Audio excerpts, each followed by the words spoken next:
li nga xam ni moo xew ca Grand Yoff parce que Grand Yoff bu ñu fàtte ni 66 sous-quartiers ñoom ñoo fa nekk bu ñu fàtte ni Grand Yoff ci commune yi gën a mag ci Ndakaaru ci la bokk parce que 6 kilomètres carrés moom la Grand Yoff ëmb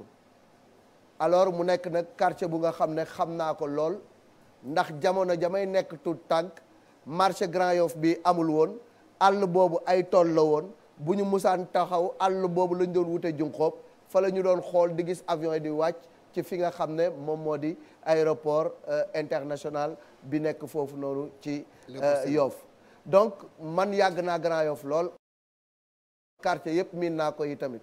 kon ki ñuy dalal dinañu mën a waxtaan ak moom dinañu mën a xuus ak moom parce que ASC Grand Yoff miin na ko depuis jamono ñoom ponction ba suñ joon yàlla tey kooku mooy Boubacar Camara ñu bàyyi waa Grand Yoff ay militant dalal ko Boubacar bismillah ay Galsen Pro Gibson Baba Boubacar Camara fi yaa fi nekk Grand Yoff for yeah ànd liggéey ànd nawle ay nañ jéngu liggéey suñu Grand Yoff ñu ànd liggéey ànd nawle ay nañ jéngu liggéey suñu Grand Yoff jéngu nañ jéngu liggéey suñu Grand Yoff jéngu nañ jéngu liggéey suñu Grand Yoff ànd liggéey ànd nawle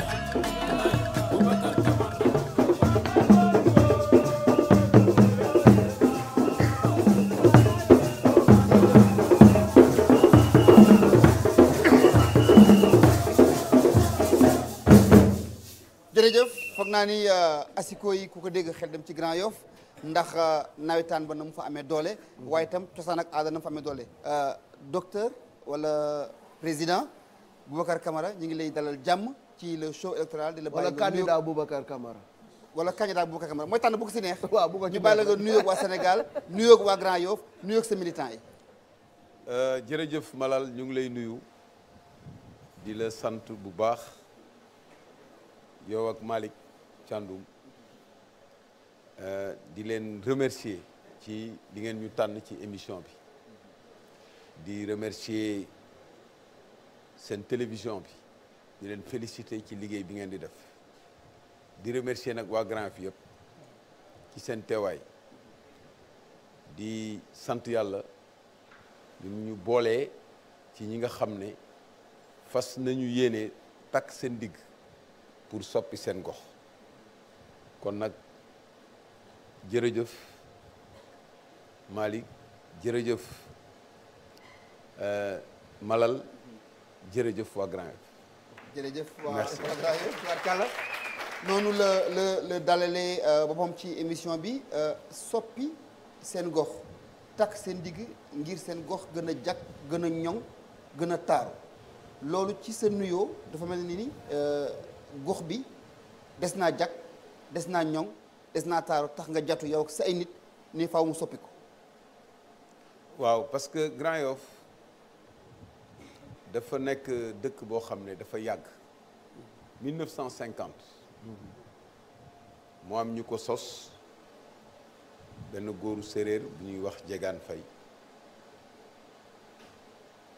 ñi fa nekkoon barewuñ bi ñu fay dëkk tëgguñu ko woon pour mu nekk dëkk dañ ko tëgg rek mu nekk sancaan muy dem di dem ba ñu toxal ay nit yu nekkoon ndondi ak booru guy gaag booru monument ñëw dëkk ci Grand Yoff boobu ñu ngi ko tuddee woon route des Niayes ñu dem dëkk fa muy màgg àll bi ne yàmbalang foofu yëpp dara amu fa ci wàllu administration bi ñu amee indépendance aussi mu dépendre ci Yoff moo tax ñu koy wax Grand Yoff moo tax sax man damay posé wu question ndax Grand Yoff ni mu màggee ak configuration bi mu am ak cité yi yëpp ndax warati nañ ko tuddee Grand Yoff est-ce que waruñu ko utal turu boppam bu méngoo ak Grand Yoff bu bees bi ñu bëgg a def su ma déggee loolu nga wax Malick dafa mel ni Boubacar Camara dafa bëgg ay changement profond et radical pour Grand Yoff. wallaay bi mu màggee te amul assainissement màgg amul viabilisation maanaam robinet amul électricité amul dara ñun ñi bi ñuy dëkk ci Grand Yoff 70 dañ daan rooti robinet borne publique man rooti bi li ma ci génne mooy damaa rooti ba sonn su ma bëggee football yi ñu ne ma kaay rooti ma mujj ne nag man saa yu ñu àndee rooti rek bu ñu ma yenee rek ku ma yen rek ma xëpp la paan bi bu ñuy dem ñu ne ma yow du ma la yen dootoo demati. ma ne mais yaay ñii ne duñu ma yen kon dootuma dem rooti loolu moo ma ci génne kon électricité da nga fay dëkk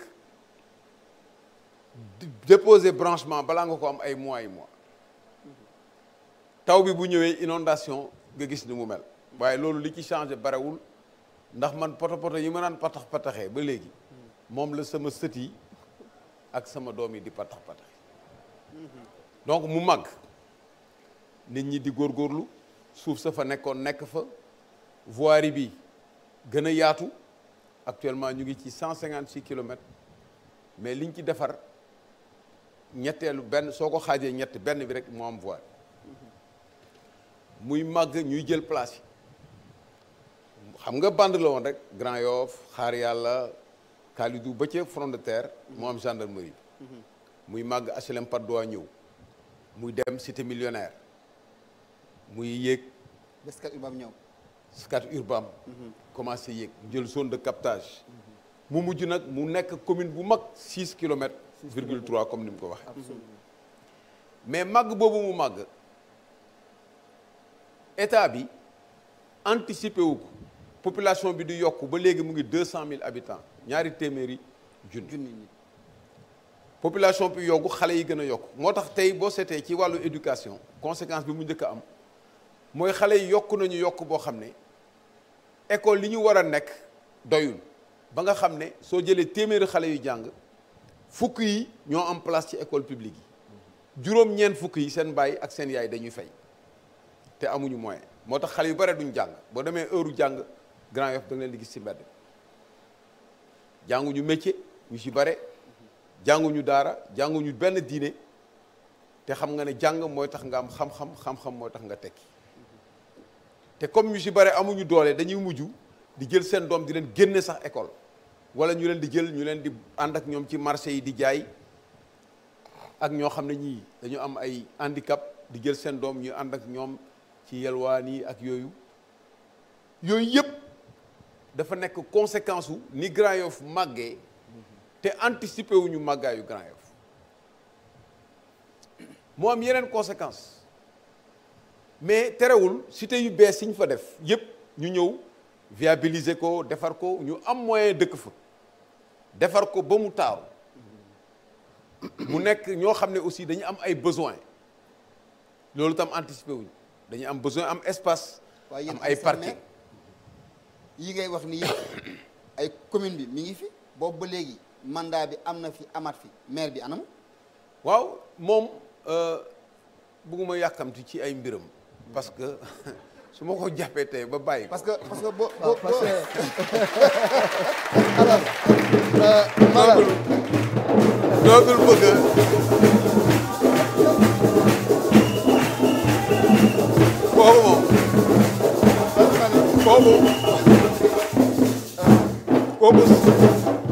kooku chapitre laa ko tegal. chapitre mo Diop. waaw yaa ko tudd de ban tudd non man xam naa ko parce que dinañ ci ñëw ci kanam. mais d'abord ci candidature am moom. parce que dafa am fu nga xam ne fa la bokkoon muy Yewwi Askan Wi. mais bi conférence des leaders dajaloo am ku ñu bëgg a jiital. moom ca la gisee boppam defe naa ni jéngu gi sax xam naa ni moom jéngu gi mu tuddee boppam PCS jéngu tabax ca la jéngu fippu ni man àndum kii du ma jiite lan moo waral d'abord moment boobu conférence des leaders la nga xam ne décidé nañ ko comité d'initiative bu Grand Yoff pour la construction jéngu tabax rejeté ko nga ni yow da ngay samp sa ndënd ci élection yi. dinaa ci dellu si waaw mais dama doon yeggali rek Grand Yoff màgg na waaw te màggaay bi àndul ak li mu war a àndal. ci wàllu mu mujj nag nekk danger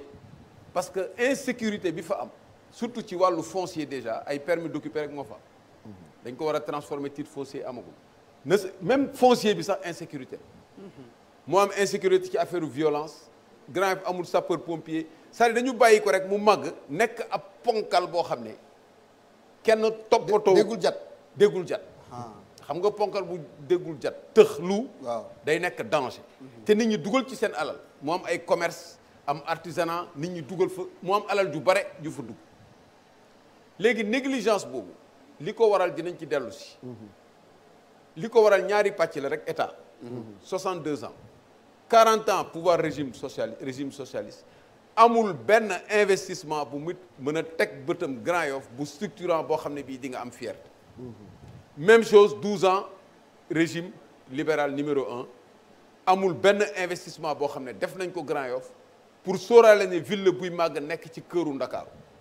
ñetteel bi mooy régime APR depuis 2012 même chose amul loolu du politique amul werante le premier projet structurant bu jaar Grand Yoff mooy BRT te pareegul donc vous dressez un tableau très sombre de Grand Yoff gestion bi nag gestion municipale bi waaw gën a garawati parce que 96 la ñu nekk commune 20 ans yi régime socialiste moo ko yore numéro 1 ak taxawu numéro 2 ak benn parti boo xam ne PDS moo ko yoroon ak benn maire boo xam ne yàggu fa waaye yàq na fa léegi nag loolu conséquences yi mu jur yëpp te ñu amoon chance am maire boo xam ne waa Grand Yoff la nekkoon maire de Dakar pendant près de 10 ans maire de Dakar di am ay budget yoo xam ne presque 50 milliards amul benn investissement structurant bu ñu def Grand Yoff boo mun a teg sa bët ñun lu ne daj nañ ko ci nag parce que ñun daawuñu politique corps yi ñu nekkoon daf ñu daan tere politique ensuite ni ñu daan élire maire dañu daan def conseil municipal bu ñu voté ba pare daal di luxus gurr daal di ne diw mooy maire ñu ne waaw kii mooy kan ñu ne kii de mooy Mor Mbaye ñu yow gurr ñu ne kii mooy kan ñu ne Mamour gurr kii mooy Madiop donc maire bi ni ñu koy élire sax doo ko xam c'est-à-dire que am na ñoo xam ne bu nekkee maire la ñuy doog a xam ne kii mooy sunu maire donc amul projet social projet sociétalu Grand Yoff en tant que bi ñu ko gisee nag ñu ne dañu fexe changer ko bi ñu changé nag ne dañuy def léegi élection suffrage universel ki taxaw indi programme am moom mooy nekk tête de liste nekk maire ñun ñu ne nañu booloo ci opposition bi comme 2009 dañu booloo woon jël mairie yi 2017 bi ñu booloowul ci législative yi ñoo ëppale nit waaye amuñu siège yi ñu ne nañu booloo ñu taxawal Yewwi Askan Wi sonn ci wallaay yow ak ñoom waa Pastef ak ñoom ñëpp ñoom taxawu Ndakaaroog ñëpp ci biir dañu bëggoon sax mu gën a yaatu waaye yàlla dogalu ko finalement ñu taxawal ko ñu ne bu ñuy tabb nit ñi ci lay tontoo sa question voilà Yewwi Askan Wi bu ñuy tabb dañu naan ci biir commune bi déjà nañu xool ñan ñooy candidat ñu wax leen ñu waxtaan seen biir bu ñu d'accordee ne diw mooy candidat ñu jël ko bu ñu d'accordul ñu jël liste bi ñu jël ñu yóbbu ko ci commission investiture conférence des leaders ne critères yi la ñuy fixé dañuy seet profil bi seet lii ba d'accord ci ba sax ñu ne képp ku nekkoon maire bu fekkee ne yow nekkoon nga maire ba pare dinañ tenir compte ne nekkoon nga maire bu fekkee def nga fa lu war mun nañ la jël mais du fekk da nga nekkoon maire rek que dañ lay reconduire loolu la ñu bëggoon def sax ñun ñoo bañ ba ñu changer texte yi man mii maa bind dernière version wu accord cadre bi mu leer ñu ne léegi dañuy auditionner bu ñu auditionner indi représentant ñu waxaat bàyyi ku bëgg a bàyyi bu ñu d'accordul nag mu am benn comité boo xam ne comité bu restreint la moom la ñuy wax conseil de médiation arbitrage kooku mooy décider ne kan la bu ñu dégloo candidat yi wala seen représentant ñu décider ñu ne diw la bu ñu ko defee nag ñëpp ci war a ànd ñun ñëpp ñu d'accord ci waaye d'accord boo xam ne ñun sax dañu tiitoon parce que tiit bi mooy dañu yàgg a wër di wax ne gestion mairie Grand Yoff baaxul Madiop moo ko yore mais Madiop opposition la bokk ci ñun mais mënuñu woon bañ loolu surtout nag xale yi Pastef yi nga xam ne ñu ngi ci woon di liggéey di def liggéey bu mucc ayib mais ñu ne leen amul pexe bu ñu toppee yoon bi ku génn rek ñu xam ne sa wërsëg la ñëpp jàppale ko. dañoo wàcc yoon bi. dañu gis nga dañoo sori yoon wa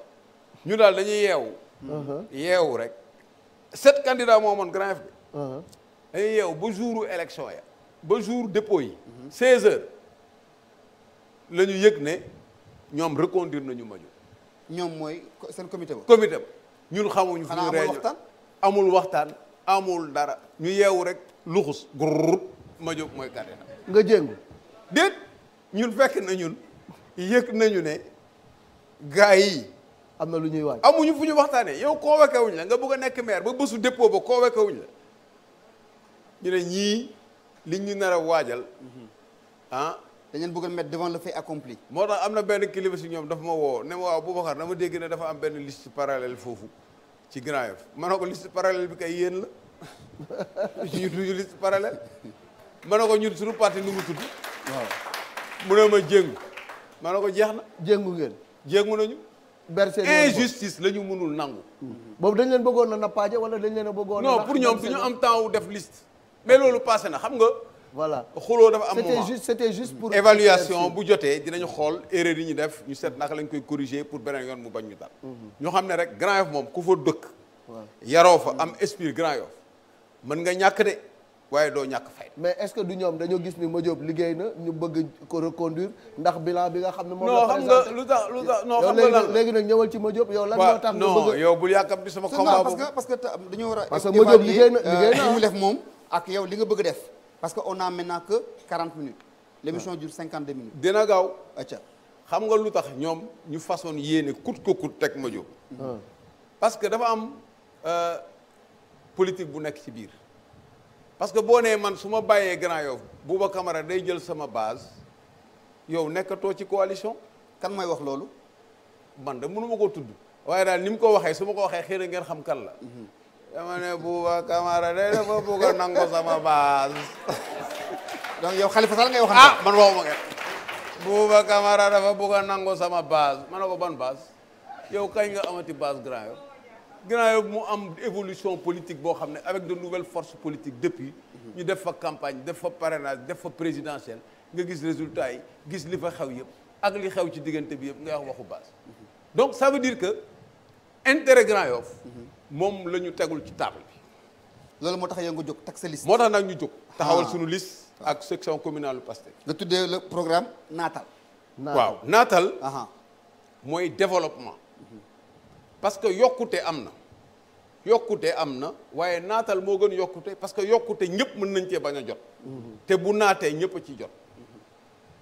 léegi pour corriger loolu képp ku la ne yomb na da lay nax parce que da nga war a rattraper li gars yi def Grand Yoff dafa toll ci sëlëba yoon est-ce que dañ koy bàyyi mu développé nii ñu jël ay communes jox leen ko ñuy ñab-ñabal soo ñëwee joxe fii joxe pomme de terre ak soble dégg naa dañuy joxe ay pomme de terre ak soble yenn saa yi ci tabaski mais nag man day waxuma ko dama dégg gars yi di ko wax rek dégg naa ne pomme de terre ak soble yi dañ koy léemu ba mu tooy donc population yi dañoo soxlawul boo bëggee dimbale nit da nga koy dimbale ci sutura def ay bon ci sutura commission ñu seet les personnes vulnérables nga jox leen ko yow mun na am soxlawul pomme de terre mun na am diwlin la soxla mun na nga jox ay commerçants agréés def mandat fay leen c'est des choses simples qu'il faut faire par respect pour les populations donc programme bi ñeenti pàcc rek la benn bi mooy nit ki li ma waxoon ci njàng mi sànq xale yi bu ñu jàngul moom mooy mbànd bi nga xam ne mooy jur musiba ëllëg yëpp donc dañuy fexe ba xale yi jàng donc infrastructure scolaire yi dañ koy yokk ba ñëpp mën a jàng def benn réseau communautaire boo xam ne dañ ciy boole bàjjenu gox yi chef de quartier yi boole ci relais communautaire yëpp di yóbbu xale yi école foofu parents yi nga xam ne dañuy jël seen doom di leen génne école wala ñu bañ leen génne école ñun ñooy dem loxoti leen génn leen ci marché yi génn leen ci kër yi pour veiller à ce que xale yi dugg école reste école lu mu laaj ci investissement ñu def parce que xale yi bu ñu jànguñu métier apprentissage traditionnel bi doyul nañ defar ay école de formation xale yi mën a jàng pour mën a am liggéey seen wér-gu-yaram ñu defar ko def ay hôpitaux mobile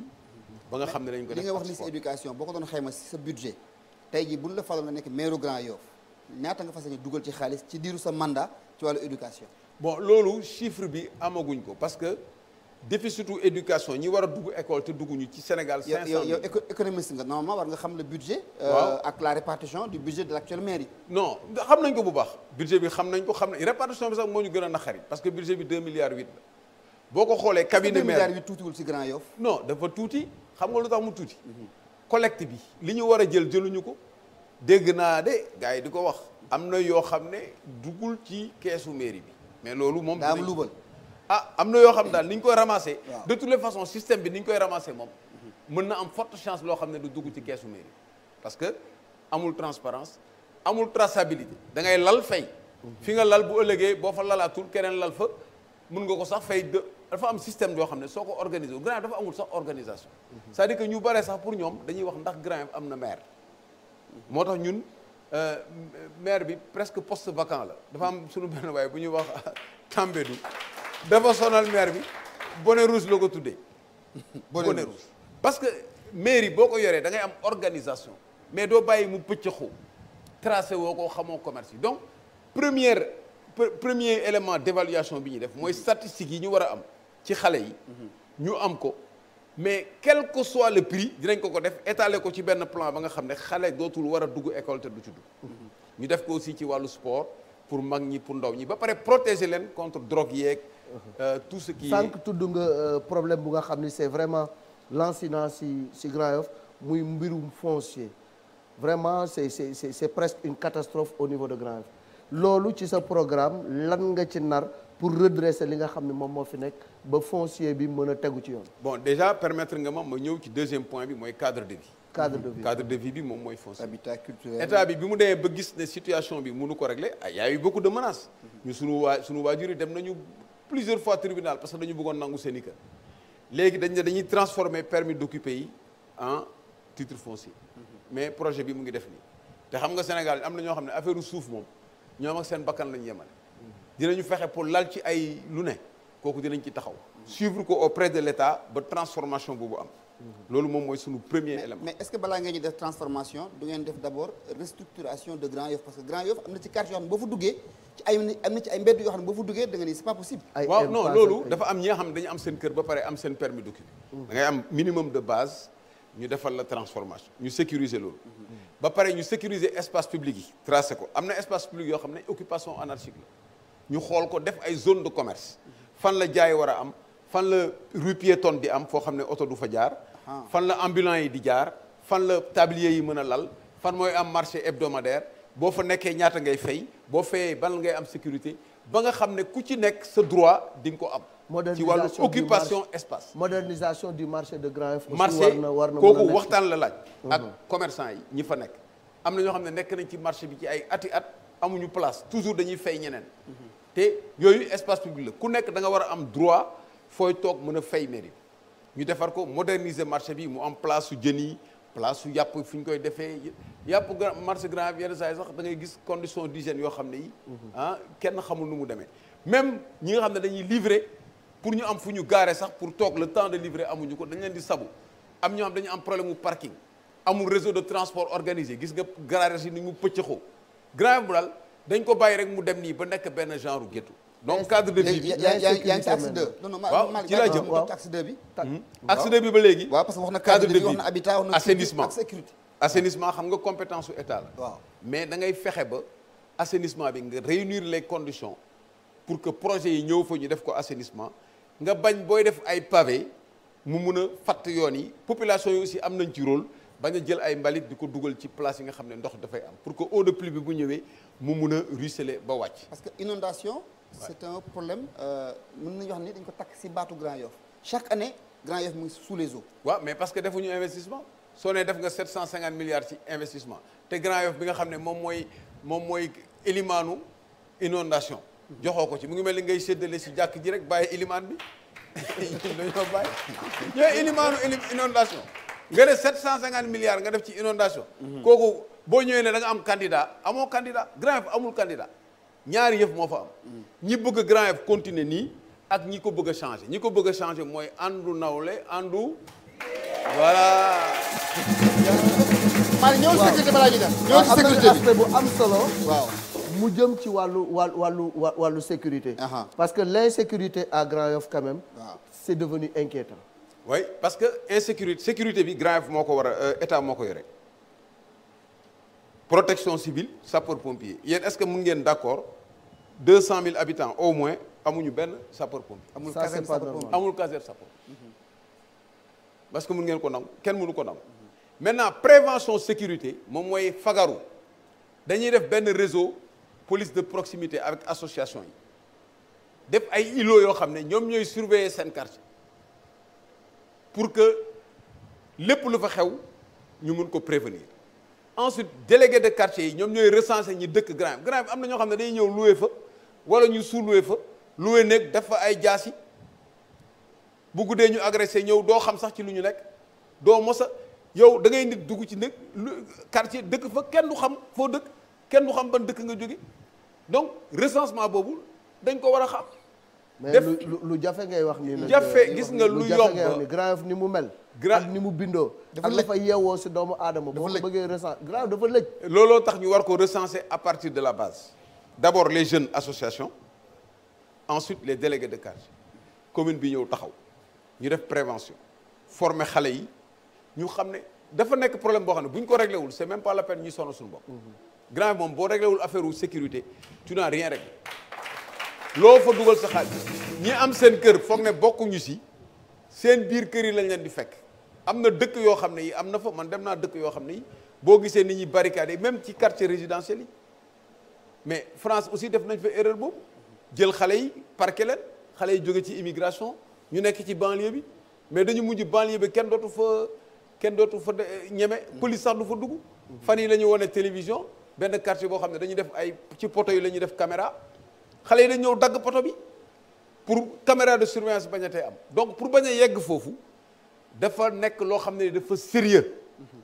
mairie du loo xam ne da nga fay nekk di jël ay marché di organiser ay trucs c'est pas ça dafa laaj nga am un plan xam fan nga jëmale dëkk bi dans 5 ans xam fan nga jëmale dëkk bi dans 10 ans loolu nag dafa laaj xam-xam dafa laaj mobilisation est-ce que mairie bu ñu xamee les domaines de compétences transférés pour nga régler le problème de la sécurité de Grand Yoff forcément il faudrait que nga liggéey ak état bi yéen di ngeen taxawaay opposant est-ce que seen diggante ak état bu ngeen faloo dina ratax bu tax ngeen war a mën a régler situation boobu non affaire opposant loolu dama ko bëgg a leeral booy wut mairie liste ngay jël ñun opposition la ñu bokk am suñu liste opposition dem mairie parce que dañu yaakaar ne ñi yore pouvoir bi li ñuy doxalee ñun ñoo ëpp solution ñun ñoo mën a changer dëkk bi ñuy def conquête pouvoir booy jël pouvoir nag da ngay jël mairie bi jël assemblée nationale jël présidence de la république pour nga mun a liggéey correctement mais boo xasee ba jël mairie bi da ngay am conseil municipal boo xam ne ay conseillers territoriaux ñoo fay nekk ñëpp nekk ay doomu Grand Yoff amatul parti politique amatul politisation institution état la li nga war a liggéey ak état bi nga liggéey ko moom mais bu la état bi buggee néewal doole nga fexe ba duñ la néewal doole lépp luy sa droit nga am ko donc doo politiser gestion mairie bi loolu ñun nekkuñu ci loolu moom dafay leer munoo kon ne nekk opposant pour jël pouvoir bi kon nañ nekk opposant ci gestion bi gestion amul opposition gestion moom na leer rek amul opposition alors loolu dafa bëgg mu leer am na man pàcc bu ma soxal la aussi parce que nekkoon nga lu yàgg président ASC Grand Yoff tey ji en matière de sport et d'infrastructure sportive tey ndaw bu nekk war nga mun a def sport bi la neex te fekk fa infrastructure boo ko war a mun a defee côté boobu mel na ni Grand Yoff xaw na ci néew doole trop lan ngeen di proposer et quel est le diagnostic de la situation actuellement. bon diagnostic bi mooy y a pas de politique sportive amul benn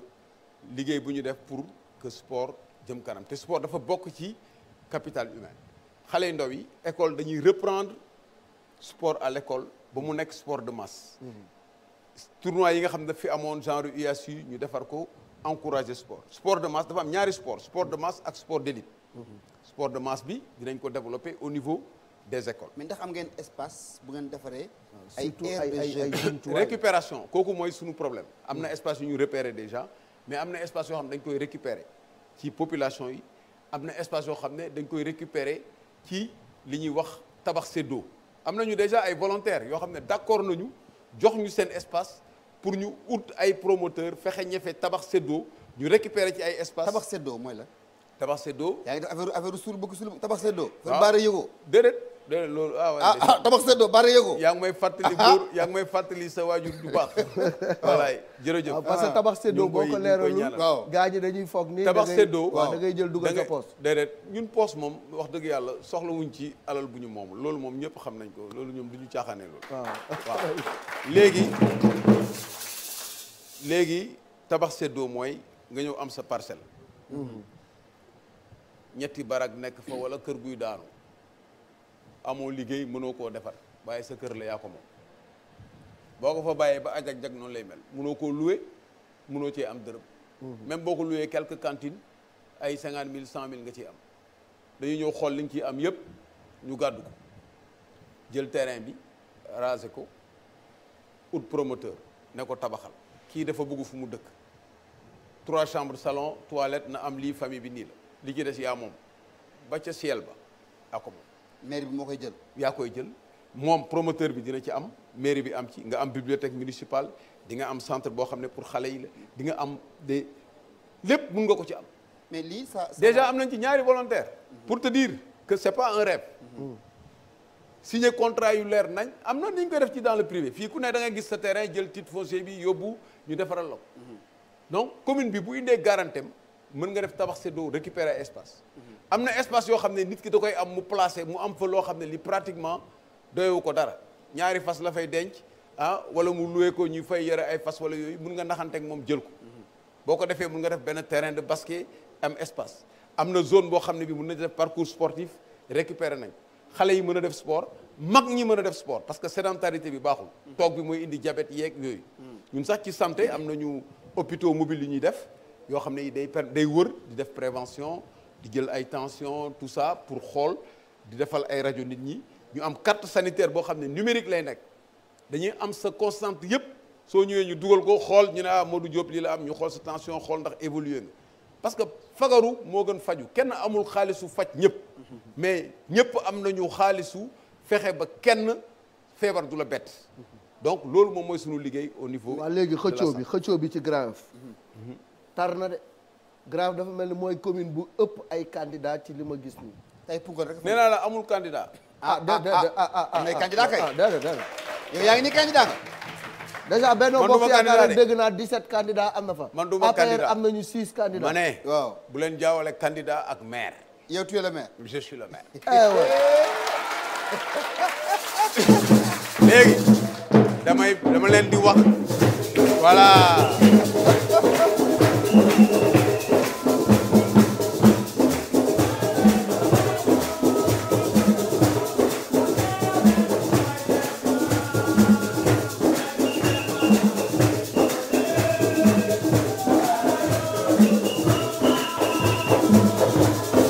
c'est bon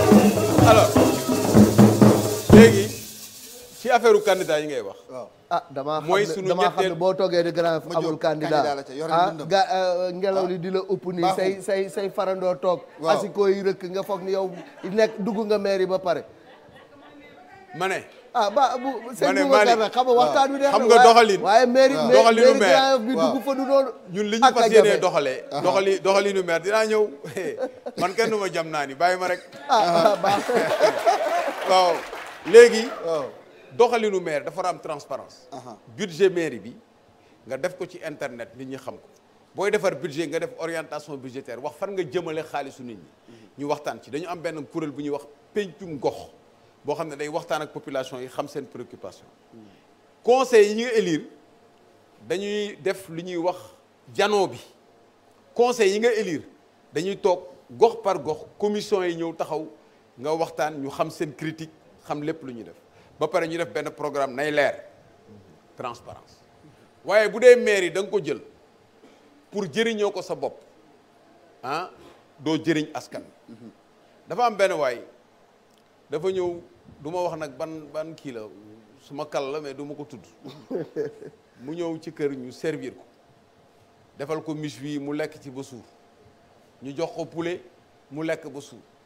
lekk pomme de terre bi dessert bi yëpp yëy pomme bi mbaa du fër non fërul waaye waaye dafa lekk ba sonn ba toog ba dara desatu fa te gaañ ñi ñu ngi doon xaar mu desal sax pour gars yi laal ci tuuti waa jaa ngi mer ba ne ko waaw xaaral ma jox la cure-dent nag nga secret mu ne ko sa biir bi dafa fees def ko ci mbuus ma yóbbaale kaw amul donc xel secretu waaw la ñu bëgg a def mairie bi ñiri ku nekk maire sortant fii Grand Yoff ak ni Grand Yoff mel nga ne da ngay laajte maire da nga bëgg a secretoo maire bi li fa baaxoon yëpp jël ngeen ko jëfandikoo ko defuñu fa dara lu war a tax dañu waroon sax interdire mu taxaw ne day def candidature kan ma jóg waaw ma jóg mu ngi dee ma jóg def poste de santé bi def ko ci affiche yi ni defar na ko maternité ba ci wetu police ba ma jóg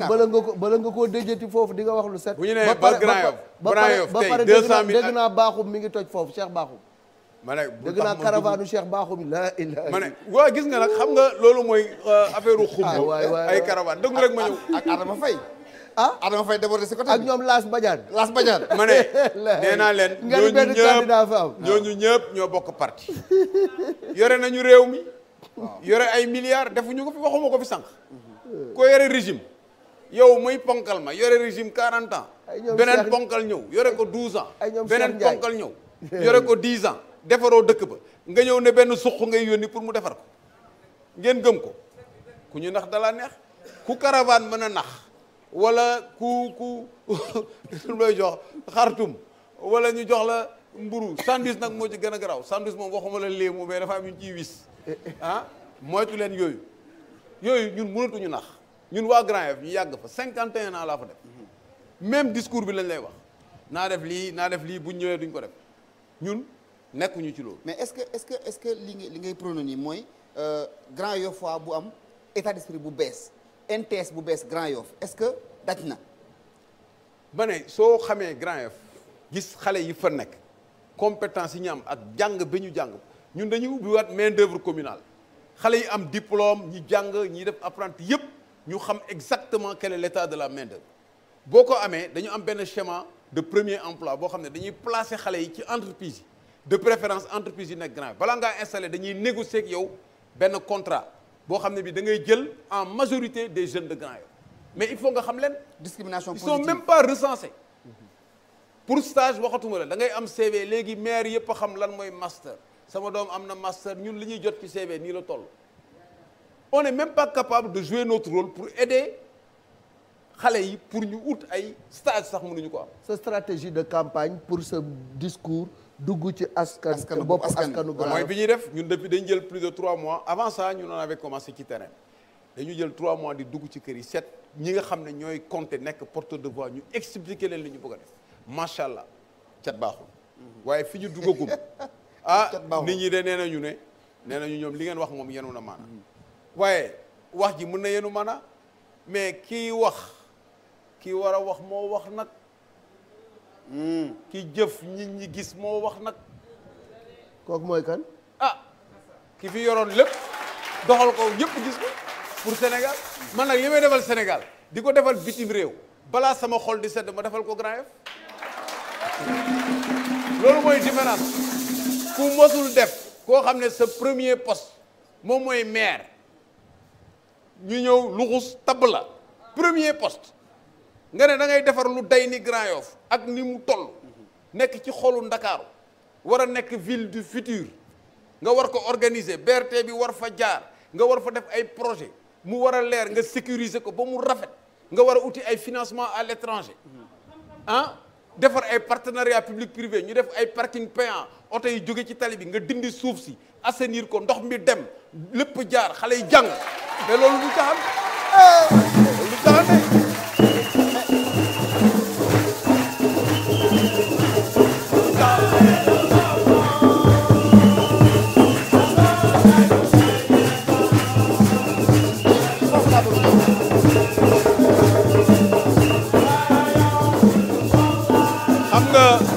xam nga baal ma boo xam nga affaire u mairie c'est très sérieux non ci man dama bëgg nga ñëw parce que wax nga sànq des projets structurants mais waxuloo ba léegi yow yan projet structurant par exemple ñetti projet structurant phare yoo xam ne yow am nga ko pour def ko Grand Yoff alors xam nga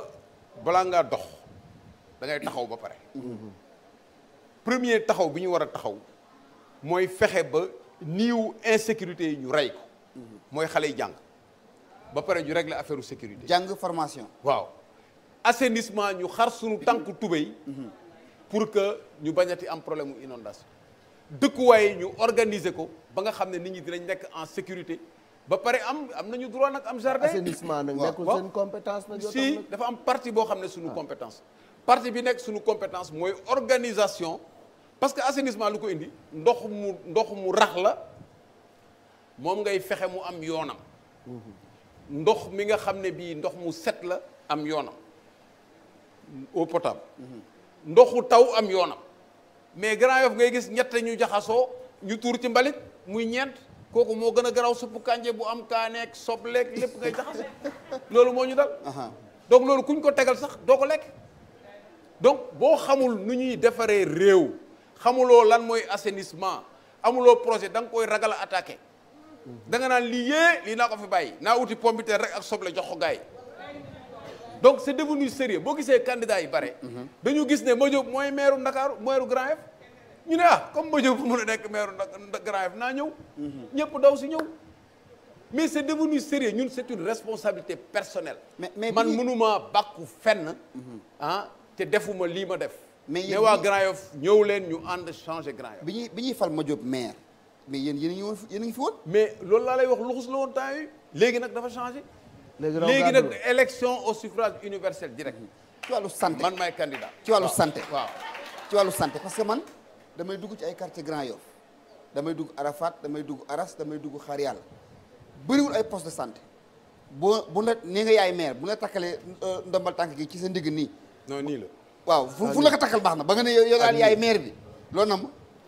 léegi rawatina suñu mbokk jigéen ñi nekk Grand Yoff tam sonn nañu. dinaa ñëw ci surtout si wàllu maternité ak financement GIE femmes yi nga xam ne ñoom ñooy suñu jigéen ñi nga xam ne fu ñu nekk nag jàmbaar lañ fay wone fulla ak fayda takk seen ndigg di liggéey ñu jara jàpp kooku jërëjëf kooku mooy ci naatal bi mais balaa maa yegg ci naatal bi waaw affaire santé bi ñu defee étude bi dañu ne boo buggee parce que ñun suñu programme de rattrapage la d'abord da ngay jëg a rattraper balaa ngaa dox da ngay taxaw ba pare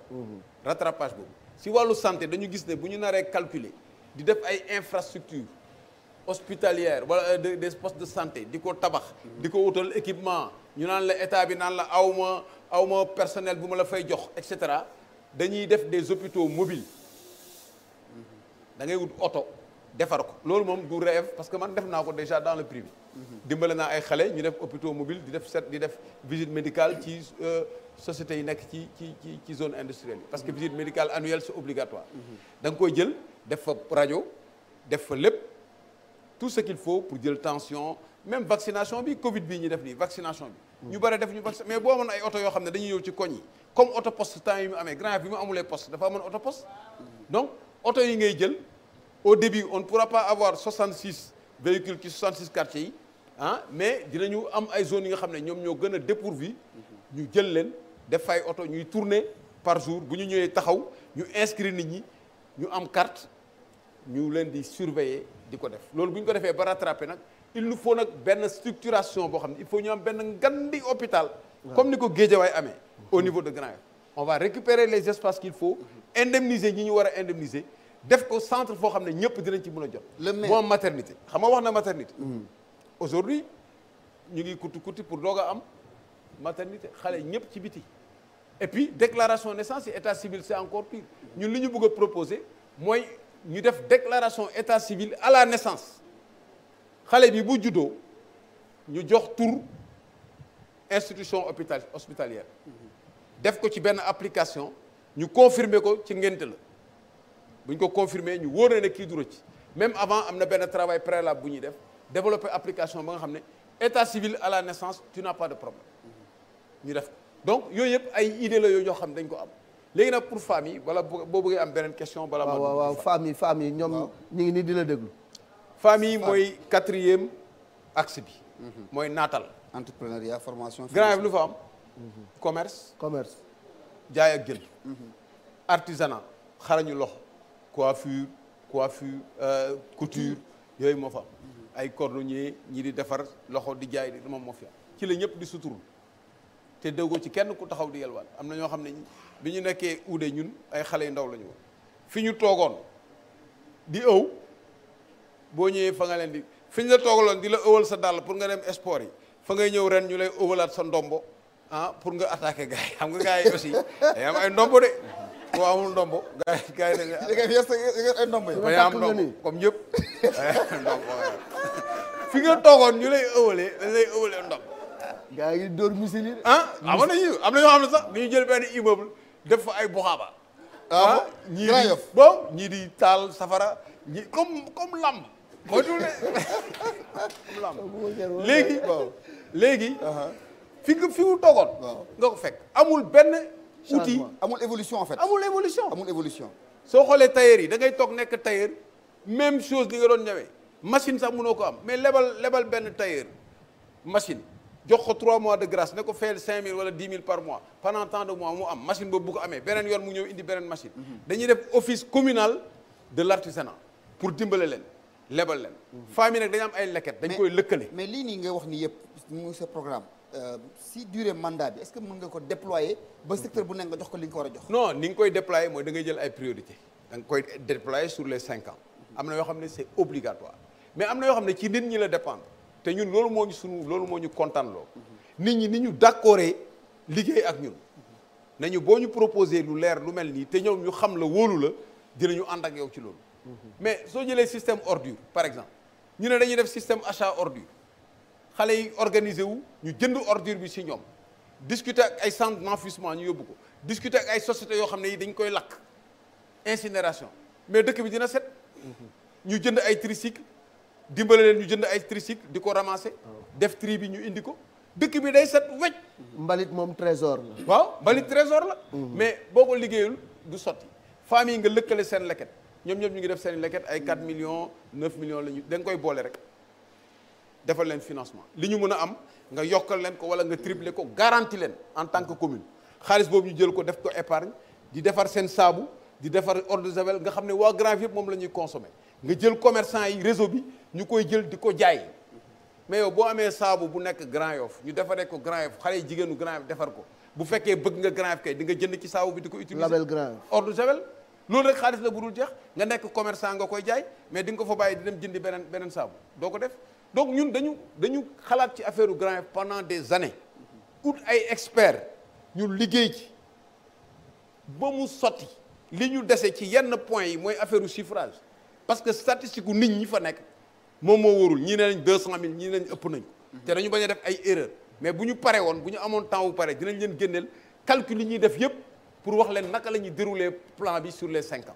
donc ñun ñëwuñu pour caaxaan. la coopération décentralisée bokk na ci li nga xam ne ci liy développé gox-goxaat yi ci la bokk. yow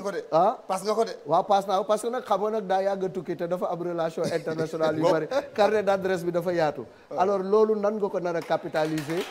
pour jàppale Grand Yoff. te ma wax la est-ce que am nga benn projet coopération décentralisée buy dox amul. am na ñu fi ñëwoon sax pour def fi projet waaye dañu mujjee daw du ma wax lu tax ñu daw. Grand Yoff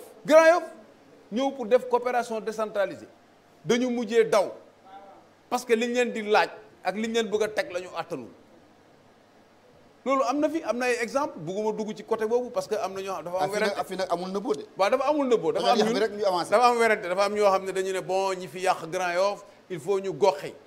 ñii ne nañ leen alamaan ma ne leen non bàyyi leen yooyu quoi yooyu ay affaire yu kii la nañu jël Grand Yoff defaraat ko après on va voir donc c'est ça leneen lii mooy financement bi nga mën a am pour indi des partenaires ñu dugal xaalis voilà man su ma nee nit dama bëgg Grand Yoff laa dëkk déjà boo nee nit Grand Yoff laa dëkk day arrière 3 pas ne la fan nga dëkk ci Grand Yoff wala yow naka nga mën a dëkkee Grand Yoff xoolal loolu rek nu mu ñaawee yow Grand Yoff nga dëkk waaw su ne Grand Yoff nga dëkk mais yow mi laa est-ce que Grand Yoff mais man Grand Yoff laa dëkk mais nag ku yow Grand Yoff fu ma dëkkul fan laa dëkk foo xam ne yaa nga fa suba matin midi soir sa yaay nekk fa sa papa nekk fa ba génn àdduna ngay préoccupé ci affaire Grand Yoff di toppatoo man su may négocier sax ak bitim réew dama leen di wax man dafa am temps boo xam ne Grand Yoff moo ko moom donc ñun caaxaan affaire Grand Yoff du affaire caaxaan du affaire politique dañu war a delloo njukkal Grand Yoff loolu moom mooy mais pour léegi excuse-moi rek financement partenariat boo leen waxee Grand Yoff xam nga lu ñuy wax dañuy tapé Google boo tapé Google ñu ne violence rey nañu gardien bi fii yooyu la ñuy gis c'est-à-dire ñu gis obscurité moo ñaaw. oui ñu gis voirie non mais attends yow ton quartier là c'est là hein, mais tu penses que je vais mettre mon argent dans ça c'est pas éclairé et puis il y a pas est-ce que les ressources humaines dem xool taux de scolarisation xool ne la mais je n'aurai même pas de personnel pour travailler donc c'est ça image boobu ngay inversé ba bu ñu nee Grand Yoff rek ñu ne premier prix concours général bu ñu nee Grand Yoff ñu ne xale bi premier ingénieur bu ñu nee Grand Yoff ñu ne ah foofu c'est la sécurité c'est l'éclairage bu ñu nee Grand Yoff ñu ne la discipline des jeunes bu ñu nee Grand Yoff ñu ne la bravoure des femmes et cetera c'est ça le Grand Yoff. Mais à 5 ans est-ce que c'est possible en 5 ans. non c'est pas possible en 5 ans. donc da ngay laaj mandat sàppali. non xam nga man nag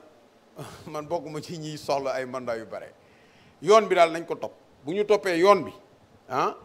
ay xale fi ne man magum jëmm la xale yi lay formé. ñan ñoo nekk sa liste Boubacar. liste bi 60% su fekkee politique lañu. seen profil rek pas ñëpp kam mais seen profil seen genre emploi seen qualification. lépp ngi ci Grand Yoff nag mooy diversité culturelle bi nekk Grand Yoff moo nekk suñu liste. Grand Yoff dafa am ñoo xam ne ci dëkk yi ñu wër Mauritanie communauté moo ngi fi d'ailleurs samedi am nañu benn événement.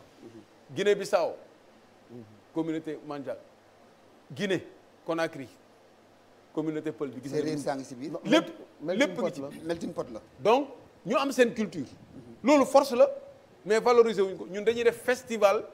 de la diversité culturelle de Grand Yoff. ñu ngi xool ndax 2 ans yu nekk lañ koy def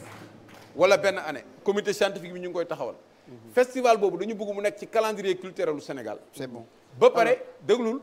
ñu jël ko demain mu nekk patrimoine de l'UNESCO. comme ni ko ceebu jën nekkee. ak rumba congolais. ak pizza bu Italie ak couscous marocain. donc ñun ambition yi la ñu am ba nga ne boo nee Grand Yoff rek dañ naan ah festival ba ay carnavalu Grand Yoff bi comme carnaval de Rio nit ñi sol seen costume wër ci koñ yi defar ko fekk ñu pavé ko éclairé ko ah nga xam ne booy dem sax da ngay bëgg a bind fii Grand Yoff.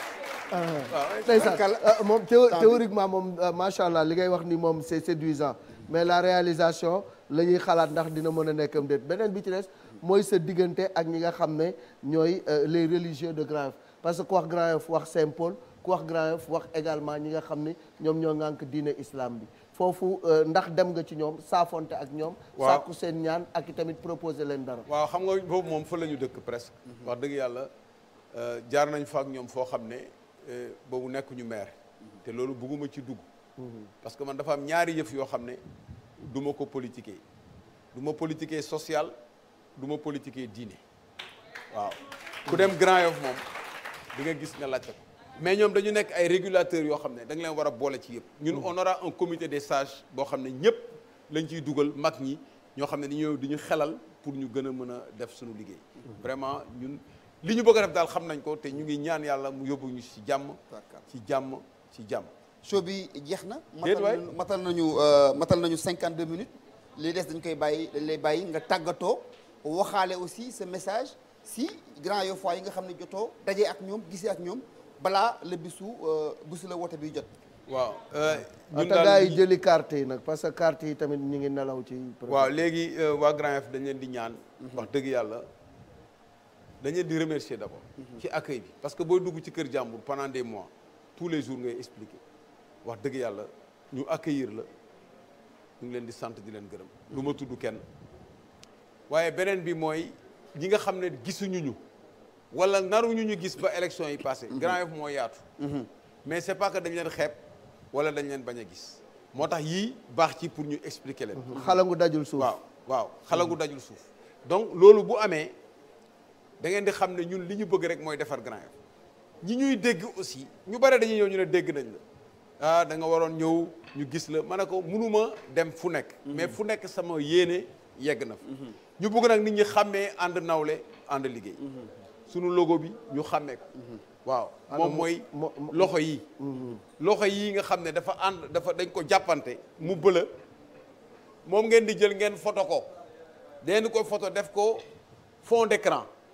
waaw le samedi veille élection yi ngeen def ko photo de profil yéen ñëpp ngeen xàmmee ko ba nga xam ne saa yoo yeewoo na ci daj boo jullee ba pare na ci daj boo sangoo génn na ci daj da ngay mujj dem ba di ko génn. bii mooy bu baax bi. bii mooy bu baax bi boo ba demee élection bu leen yaakaaree ne gis ne sama photo bu ñaaw bi ak sama sàkkar yàlla bi dañ koy gis ci bulletin yi nekku ci de boo ñëw naan ana photo Bouba Camara dañ lay ndax ne la bee la photo amu ci bulletin bi spécimen bi nii la mel donc boo leen koy xàmmee jàppante ku ne nag dem uti juróom fukki nit